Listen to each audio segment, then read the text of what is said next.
Hey guys, আজকে explain করতে যাচ্ছি বলিউডের এক অসাধারণ মুভিটিতে একসাথে অভিনয় করেছেন ভারতীয় তিন সুন্দরী। তো বুঝতেই পারছেন আজকের মুভিটা কত ইন্টারেস্টিং হতে যাচ্ছে। চলুন তাহলে আর কথা না বাড়িয়ে আজকের মুভি ক্রু এর এক্সপ্লেন শুরু করি। মুভি শুরুতেই আমাদের এয়ারপোর্টের একটা সিন দেখানো হয়, যেখানে কাস্টম অফিসার তিনজন এয়ার হোস্টেসকে অ্যারেস্ট করে নিয়ে যাচ্ছে। এদের নাম ছিল গীতা সেটি, আমরা সংক্ষেপে গীতু বলবো, দিব্যা রানা আর জেসমিন। এরপর দিব্যা রানা আমাদের তার লাইফের স্টোরি বলতে থাকে, যে সে কিভাবে এয়ার হোস্টেস হলো। ছোটবেলায় দিব্যা একজন টপার মেয়ে ছিল। সে নেনহারি নামে এক জায়গায় বসবাস করত।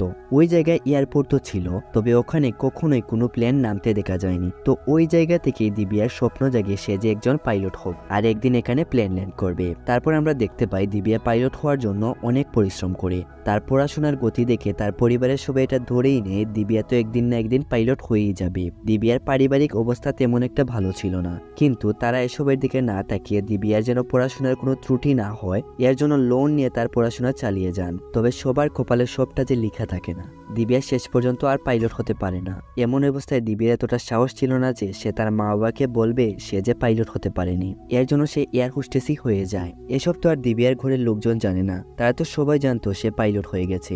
এভাবেই দিব্যা ধীরে ধীরে পড়াশোনার লোন ফিরিয়ে দিতে থাকে। তারপর গীতু আমাদের তার কাহিনী বলতে থাকে। গীতু আর তার স্বামী অনেক ধনী পরিবারে বসবাস করত।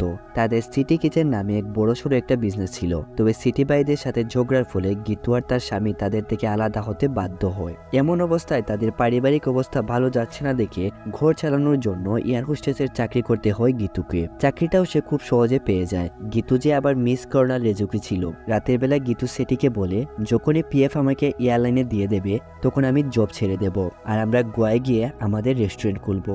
এরপর জেসমিন আমাদের তার লাইফের স্টোরি বলতে থাকে।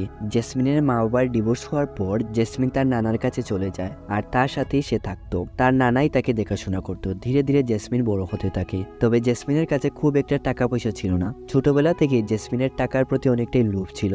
এর জন্য সে বিজনেস করার জন্য বিভিন্ন সময় বিভিন্ন ধরনের কৌশল অবলম্বন করতে থাকে। তবে সে সব জায়গায় বারবার সে ব্যর্থ হয়। তাকে এভাবে ব্যর্থ হচ্ছে দেখে একজন লোক জেসমিনকে এয়ার হোস্টেসে চাকরি করার জন্য অফার করে। আর জেসমিন সুন্দর হওয়ার জন্য কোহিনূর এয়ারলাইনের এয়ার হোস্টেসে সে জব পেয়ে যায়। আর এই হলো কোহিনূর এয়ারলাইনের মালিক বিজয় বালিয়া। সিন বর্তমানে চলে আসে। কাস্টম অফিসার তাদের প্রশ্ন করে আর আমরা বুঝতে পারি তাদের তিনজনকে সোনা স্মাগলিং করার জন্য অ্যারেস্ট করা হয়েছে।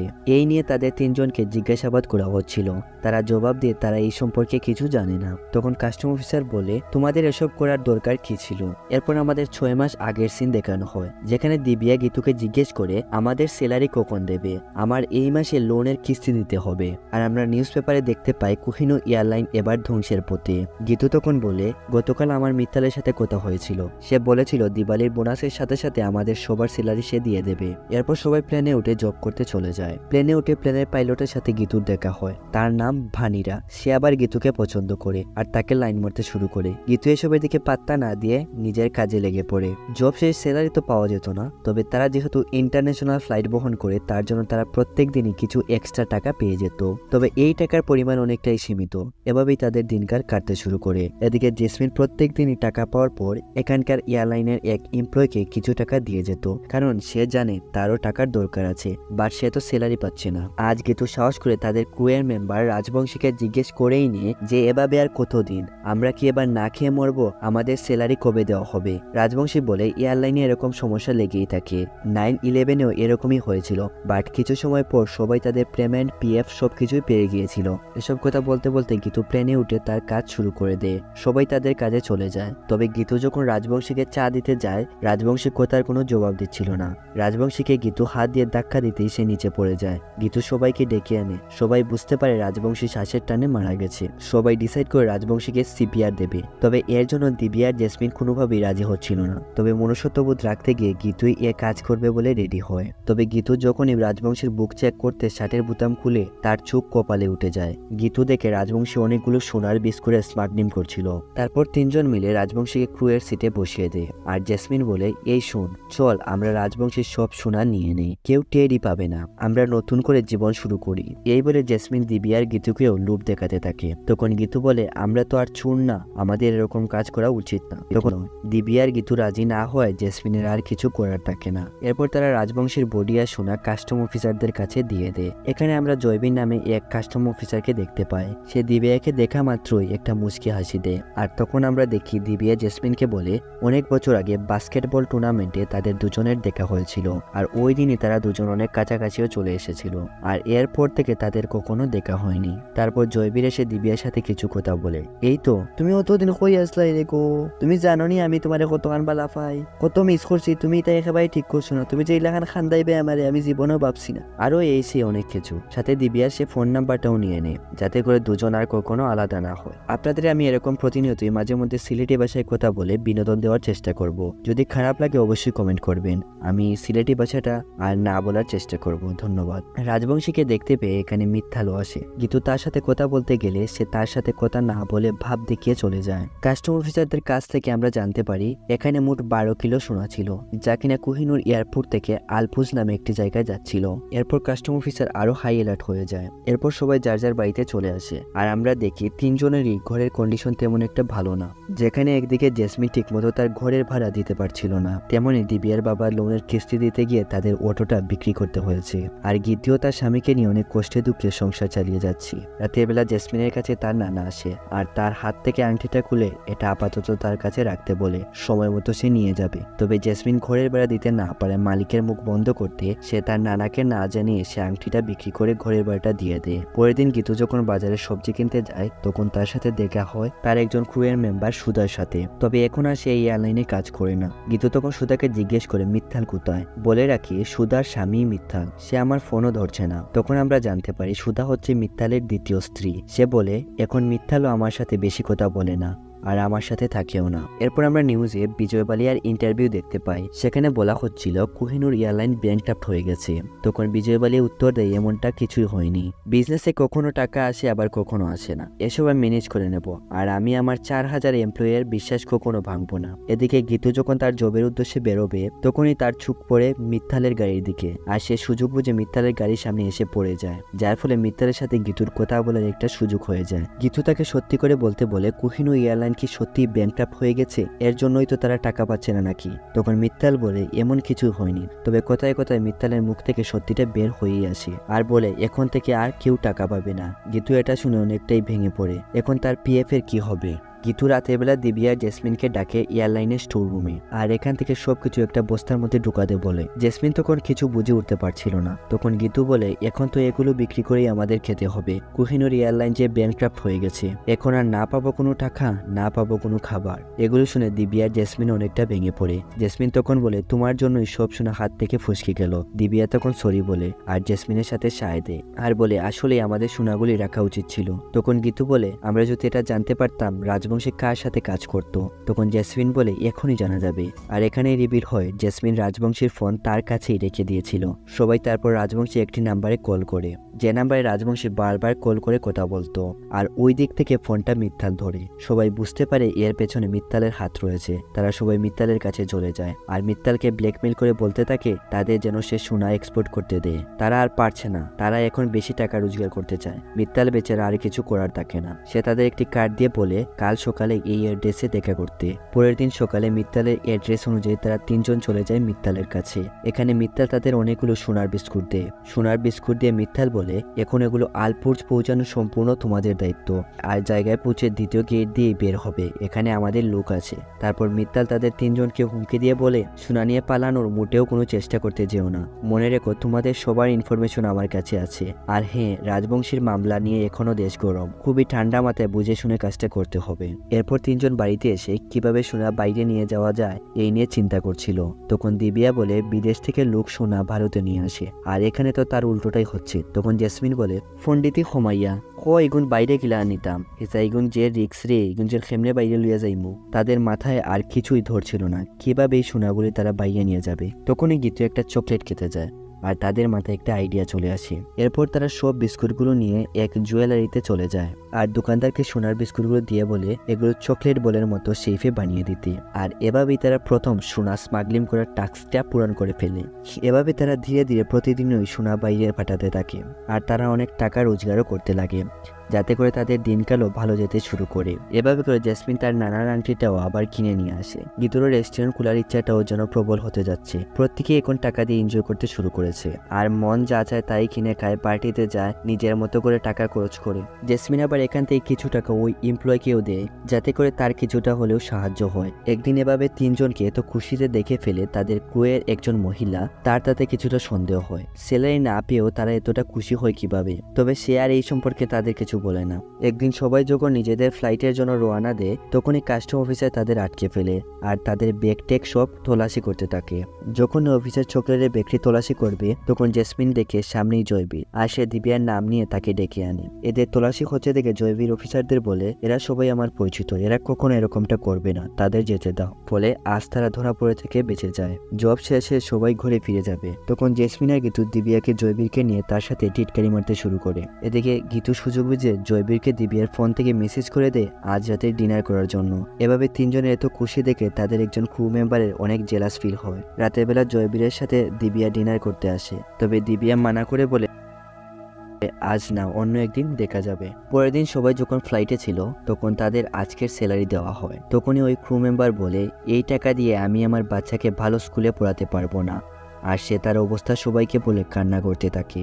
এটা বলে দিব্যা আর গীতুরও অনেক দয়া হয়, তবে তারা তাকে কিছু বলে না। তারা যদি সত্যিটা জানতে পারে, এই কথা সব দিকে ছড়িয়ে যাবে কোম্পানি যে ব্যাংক্রাফ্ট হয়ে গেছে, যার ফলে তাদের সোনা বাইরে নিয়ে যাওয়া অনেকটাই অসম্ভব হয়ে যাবে। এরপর সিন আবার বর্তমানে চলে আসে, যেখানে কাস্টম অফিসার বারবার সোনার সম্বন্ধে তাদের তিনজনকে জিজ্ঞাসা করে যাচ্ছিল। সে বলে, ওই বুড়ো মারা যাওয়ার পরও সোনা বারবার এখনো আলপুর্জ যাচ্ছে, আর এর পেছনে আমার মনে হচ্ছে তোমাদেরই হাত রয়েছে। তবে তারা সবাই একেবারে পরিষ্কারভাবে বলে দেয় তারা এই সম্পর্কে কিছু জানে না। এরপর ওই অফিসার তাদের ফোন চেক করতে থাকে, আর জেসমিনের ফোনে সে তাদের তিনজনের একটি বারের মধ্যে পার্টিতে ছবি উঠতে দেখে ফেলে। আর অফিসার তাদের জিজ্ঞেস করে এত টাকা কোথা থেকে এলো। সিন আবার পূর্বে চলে যায়, যেখানে জেসমিনের জন্মদিনে তারা সবাই অনেক পার্টি করে আর বড় এক মদের বোতল নিয়ে নেশার ঘুরে বাড়ি ফিরছিল। তখনই দিব্যার চুপ পড়ে তাদের ওই ক্রু মেম্বারের উপর। তাকে দেখে সবার নেশায় এক ঝলকে যেন চলে যায়, আর ওই মেয়েটাও ভাবতে থাকে যে এদের কাছে এত টাকা এলো কোথা থেকে। পরের দিন ওই কাস্টম অফিসারের কাছে এক অপরিচিত লোক কল করে আর বলে আজকের ফ্লাইটে করে সোনা বাইরে যাবে। খবরটা পেয়ে সে জয়বীরকে জানায়, আর এর মধ্যে তিনজনের নাম আছে। এরপর সেই সিন আসে যেটা আমরা মুভির শুরুতে দেখেছিলাম, যেখানে কাস্টম অফিসার অ্যারেস্ট করে এদের তিনজনকে নিয়ে যাচ্ছে। প্রথম দিকে এদের কাছে অফিসার এমন কিছু পায়নি যে এদের অ্যারেস্ট করে জেলে বন্দি করে রাখবে। এর জন্য তাদের হেড এসে বলে তাদের ছেড়ে দিতে, না হলে ঝামেলা হবে। আর গীতুর ব্যাগ চেক করতে থাকে, আর সে কিছু চকলেটও পায়। তখন তার মনে পড়ে ওই দিনও তাদের ব্যাগে চকলেট ছিল। চকলেট দেখা মাত্র সে দেরি আর না করে চকলেটের বক্সগুলো খুলতে শুরু করে।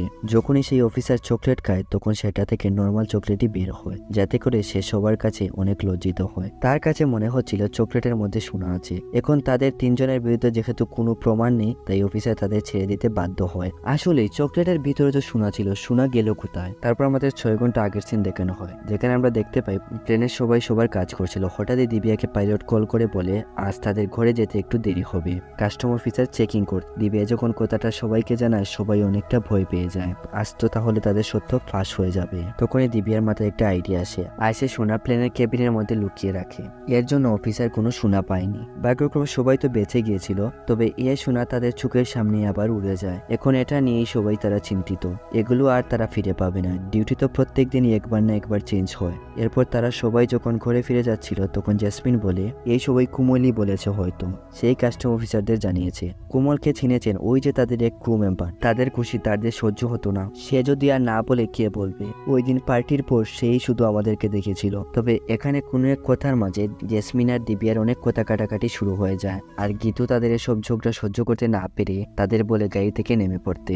এদিকে দিব্যার কাছে জয়বীর বারবার কল করতে থাকে, তবে দিব্যা তার ফোন ধরে না। পরের দিন দিব্যা যখন ফ্লাইটে ছিল, তখন তাদের ক্রু মেম্বাররা সোনা স্মাগলিংয়ের বিষয় নিয়ে কথা বলছিল। এগুলো শুনে দিব্যা ভাবে, আমি তো আবার চুর হয়ে যাচ্ছি না তো?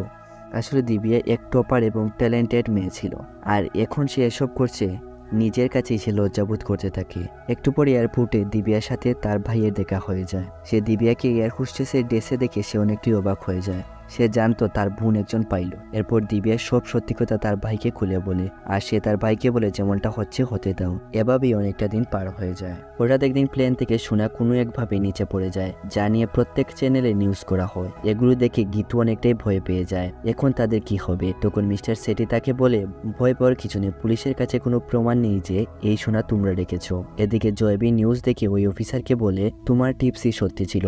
তখন ওই অফিসার বলে, এখন আর এসব কথা বলে কি লাভ, তারা তো 3 জন বেঁচে গেল। বিকেলবেলা দিব্যা জয়বীরের সাথে দেখা করতে আসে, তবে জয়বীর উল্টো তার উপর রেখে যায়। এই তোর লোকে আমি মারতাম নাই, শুরু হল তোর লোকে আমি মাতি না, হরো হরো সুরর শুরু হল। সিন চলে আসে জেসমিনের কাছে। আমরা দেখতে পাই জেসমিনের নানা মারা গেছে আর সে একেবারে ভেঙে পড়েছে। এমন সময় সবকিছু ভুলে দিব্যা আর গীতু তার পাশে এসে দাঁড়ায়। কিছুদিন পর নিউজে দেখানো হয় বিজয় বালিয়া দেশ ছেড়ে পালিয়ে গেছে, আর এখন থেকে কোনো এমপ্লয়ি এক খানা শিখিয়েও পাবে না। এটা জেনে সব এমপ্লয়ি কান্না করতে থাকে, আর কুমল অনেকটাই রেগে কান্না করে গীতুকে বলতে থাকে, তোমাদের আমি আপন ভেবেছিলাম, তোমরা সবকিছু যেন আমাকে বললে না। আর শোনো, কাস্টম অফিসারদের আমি তোমাদের সম্বন্ধে কিছুই বলিনি। এটা শুনে তাদের হুশ উড়ে যায়। জেসমিন ভাবে যে কুমল যদি কাস্টম অফিসারদের কিছু না বলে থাকে তবে এই কাজটা কে করলো। জেসমিন তখন কাস্টম অফিসারের কথা ভাবতে ভাবতে একটা কথা মনে পড়ে। সে বলেছিল, আমি তোদের চুরির খবর তোদের এক এমপ্লয়ের কাছ থেকেই পেয়েছি। তখন গীতু বলে, এই কাজটা তাহলে মিত্তালের বউ সুধা করতে পারে। আর তারা সন্দেহ করে সুধাকে গিয়ে ধরে, আর সুধা বুঝে এবার যদি সে সত্যিটা না বলে তবে তার কি পরিণতি হতে পারে। তাই সে তাদের সবকিছু খুলে বলে। সে বলে, বান্দর মিত্তালে আমারই ওখান সারি দিছে, শয়তানে ওখান আরেক বেলং ফুরির লগে গিয়ে টিটকারি মারে, তারে শাস্তি দেওয়ার লাগিয়ে আমি এরকম করছি। আর কাস্টম অফিসারদেরকে আমি ইনফরমেশন দিয়েছি যাতে করে মিত্তাল ধরা পড়ে, তবে এতে কোনো লাভ হয় না। গীতু জিজ্ঞেস করে, মিত্তালের কাছে এত সোনা আসলো কোথা থেকে? সুধা বলে, এই সোনা মিত্তালের নারে পাগলি, এগুলো বিজয় বালিয়ারই সোনা, যেগুলো তোমরাই বাইরে পাঠিয়েছো। আর বিজয় বালিয়া সুযোগ বুঝে দেশ ছেড়ে এখন পালিয়েছে। এসব কথা শুনে তাদের হুশ উড়ে যায়। কিছু টাকার লোভে নিজেদের পায়ে নিজেরাই তারা কুড়াল মারলো। যদি তারা এমনটা করা থেকে বিরত থাকতো তবে সোনাও দেশে থাকতো, বিজয় বালিয়াও দেশে থাকতো। সুধা বলে, আগামী সপ্তাহে সে তো শুনলাম তার মেয়ের গ্র্যান্ড ওয়েডিং করতে যাচ্ছে। পরের দিন সকালে তারা 3 জন এক জায়গায় সবাই মিলে। তখন দিব্যা বলে, আমি হিসাব করলাম আমরা 3000-এর কাছাকাছি সোনা নিজেদের হাতে বাইরে এক্সপোর্ট করেছি। এবার ক্যামেরা হ্যাক করতে সার্ভারের ইনফরমেশন দিব্যাকে দিতে হবে। দিব্যা তখন হোটেলের স্টাফ সেজে খুব সহজে তার ভাইকে সার্ভারের ইনফরমেশন দিয়ে দেয়, আর তার ভাই হ্যাক করার কাজে লেগে পড়ে। গীতু একটি মেয়ের কাছ থেকে জানতে পারে এই হোটেলের পাসওয়ার্ড আর কার্ড শুধুমাত্র রুমের মালিকের কাছেই থাকে, আর এই কার্ড ছাড়া তারা কোনোভাবেই গেট খুলতে পারবে না। এবার তাদের বিজয় বালিয়ার রুমে যেতে হলে যেভাবেই হোক তার কাছ থেকে কার্ডটা আনতে হবে। তখন জেসমিন তাদের বলে, আমার কাছে একটি আইডিয়া আছে। পরের দিন তারা চলে যায় মিথ্যালের বাড়ি। সেখানে গিয়ে তারা মিথ্যালকে দোষ দিতে থাকে, এই সোনাগুলি তোমার ছিল, কিন্তু সব সোনা তোমাকে উল্টো পাল্টা বুঝিয়ে বিজয় বালিয়া নিয়ে পালিয়েছে। এবার আমাদের তুমি 10 কোটি টাকা দাও, না হলে আমরা সব কাস্টম অফিসারদের বলে দেব। মিথ্যাল বলে, আমি এখন এত টাকা কোথা থেকে দেব? তখন জেসমিন বলে, তাহলে তুমি আমাদের বিজয় বালিয়ার কার্ড এনে দিতে হবে, আমরা তোমাকে 7% সোনাও দেব। মিথ্যাল তখন রাজি হয়। এবার রাতের বেলা যখন বিজয় বালিয়ার মেয়ের গ্র্যান্ড পার্টি শুরু হয় তখন গীতু আর দিব্যা হোটেলের স্টাফ সেজে যায়, আর এদিকে জেসমিন একজন লোকের গার্লফ্রেন্ড সেজে পার্টিতে চলে আসে। তারা অনেক কষ্টে বিজয় বালিয়ার কার্ড চুরি করে ফেলে। দিব্যা তার ভাইয়ের সাহায্যে হোটেলের সব ক্যামেরা নষ্ট করে ফেলে, আর 3 জন বিজয় বালিয়ার রুমে চলে যায়। অনেক খোঁজাখুঁজির পর তারা ঘরে 3টি সুটকেস খুঁজে পায়, তবে সুটকেসগুলো খুলে তারা একেবারে আকাশ থেকে মাটিতে পড়ে। কোথায়? সুটকেসে তো কোনো সোনা নেই, আর তাদের সব প্ল্যান মাটি হয়ে যায়। এমন সময় বিজয় বালিয়ার মেয়ে সেখানে চলে আসে। তারা কোনোভাবে সেখান থেকে পালিয়ে বেঁচে যায়। বাইরে এসে অনেক নিরুপায় হয়ে সবাই বসে থাকে আর বলতে থাকে, আমরা আর কিচ্ছু করতে পারবো না, আমাদের ঘরে ফিরে যাওয়াটাই ঠিক হবে। এর 2 দিন পর বিজয় বালিয়া আর তার মেয়ে আর তার মেয়ের জামাই মিলে সব সোনা অন্য এক দেশে নিয়ে যাওয়ার জন্য রওনা হয়। প্লেনে দেখতে পাই গীতু আর জেসমিন তাদের দেখাশোনা করার জন্য রয়েছে। তখনই আমাদের একটা ফ্ল্যাশব্যাকের সিন দেখানো হয়, যেখানে গীতু বলে, আমাদের ফিরে যাওয়াটাই ঠিক হবে। এ সময় জেসমিন একটা টেপ বের করে, যেটা সে বিজয় বালিয়ার রুম থেকে বেরোনোর সময় চুরি করে ফেলে। হায় রে জেসমিন, তোকে যে আর কি বলবো। আর তারা টেপ থেকে জানতে পারে বিজয় বালিয়া 2 দিন পর দেশ ছেড়ে অন্য এক দেশে চলে যাবে। তখন তারা প্ল্যান করে তারা প্লেনের মধ্যেই সোনা চুরি করবে। এর জন্য সবার আগে তারা প্লেনের সকল ক্রুকে তাদের রাস্তা থেকে সরিয়ে নেয় আর এদের জায়গায় তারা সবাই ক্রু সেজে চলে আসে। এরপর প্লেনে তারা সবাইকে অজ্ঞান করার জন্য ঘুমের ওষুধ খাইয়ে দেয়। তবে বিজয় বালিয়ার মেয়ে এগুলো সে খাবে না, আর সে এটা খাবে না ওটা খাবে না। তার ডিমান্ড পূরণ করতে গিয়ে তারা সবাই যেন পাগল হয়ে যাচ্ছিল। এরপর কিছু সময়ের মাঝে প্লেনে সবাই অজ্ঞান হয়ে যায়। তবে বিজয় বালিয়ার মেয়ে তো কিছু খায়নি, এর জন্য সে স্বাভাবিকই ছিল। কিছু সময় পর বিজয় বালিয়ার মেয়েও ঘুমিয়ে পড়লে জেসমিন আর দিবিয়া তাড়াতাড়ি করে সুটকেসগুলো চেক করতে লাগে। তারা যখন সুটকেসের মধ্যে সোনা দেখতে পায় তারা অনেকটাই শান্তিবোধ করে। তখনই তারা পেছনে দেখে বিজয় বালিয়ার মেয়ে চলে এসেছে আর সে তার বাবাকে জাগাতে চলে যায়। তবে ঔষধের অ্যাকশনের কারণে অনেক চিৎকার চেঁচামেচি করলেও বিজয় বালিয়া আর তার কথা শুনতে পায় না। জেসমিন আর গীতু তখন বিজয় বালিয়ার মেয়েকে ধরে হাত পা কষ্টিপ দিয়ে বেঁধে রাখে। তারপর জেসমিন আর গীতু প্রত্যেকটা ব্যাগ গুছাতে থাকে। এদিকে বিজয় বালিয়ার মেয়ে কোনোভাবে একটা ফোনের মাধ্যমে প্লেনের ক্যাপ্টেনের সাথে কন্ট্যাক্ট, আর আমরা জানতে পারি প্লেন যে উড়াচ্ছে সে আর কেউ না, আমাদের দিবিয়াই। আর এখানে আমরা আরেকটা ফ্ল্যাশব্যাক দেখতে পাই, সে ওই ভানিয়াই যে গীতুর সাথে লাইন মার। গীতু এটা জানতে পেরে গীতু ওই পাইলটের সাথে দেখা করে আর তাকেও সে ঔষধ খাইয়ে অজ্ঞান করে একটা রুমের মধ্যে বন্দি করে আসে আর তার জায়গায় দিবিয়া চলে আসে। তবে যখন প্লেন ল্যান্ড করার সময় আসে তখন দিবিয়া অনেকটাই ভয় পেয়ে যায়, কেননা সে তো প্লেন উড়াতে পারতো তবে ল্যান্ড করতে পারতো না। এর জন্য গীতু তাকে কিছু বই পড়তে দেয়। এতে করে দিবিয়া একটা রানওয়ে দেখে অনেক কষ্টে ভয়কে জয় করে প্লেনটা ল্যান্ড করে। দিবিয়া প্লেন ল্যান্ড করে জানতে পারে এটা তো তার ওই গ্রামের রানওয়ে যেখানে সে কখনো প্লেন উড়াতে চাইতো। এরপর তারা তিনজন সব সোনা নিয়ে চলে যায় আর বিজয় বালিয়া শুধু দেখে, কিছু আর করতে পারে না। কিছুক্ষণ পর এখানে পুলিশ আর কাস্টম অফিসারও চলে আসে আর তাদের সবাইকে অ্যারেস্ট করে নিয়ে চলে যায়। আর এদিকে গীতু আর জেসমিন আগে থেকে জয়বীরের সাথে ডিল করে রেখে দিয়েছিল যে তারা প্লেন থেকে সোনা নিয়ে নেমে পড়লে সে যেন এখানে গাড়ি নিয়ে এসে পড়ে, যাতে করে তারা জয়বীরের সাথে পালিয়ে যেতে পারে। আর তাদের কথা মতোই সবকিছু হয়ে যায়। এরপর আমরা দেখতে পাই এরা তিনজন বিজয় বালিয়ার সোনা প্রত্যেক ক্রু মেম্বারকে সমানভাবে ভাগ করে দেয় আর মিত্তালকেও তার প্রাপ্য সোনা দিয়ে দেয়। এদিকে আমরা দেখতে পাই মিত্তালও তার ভুল সে বুঝতে পেরেছে আর সে সুধার কাছে চলে আসে। আর ওদিকে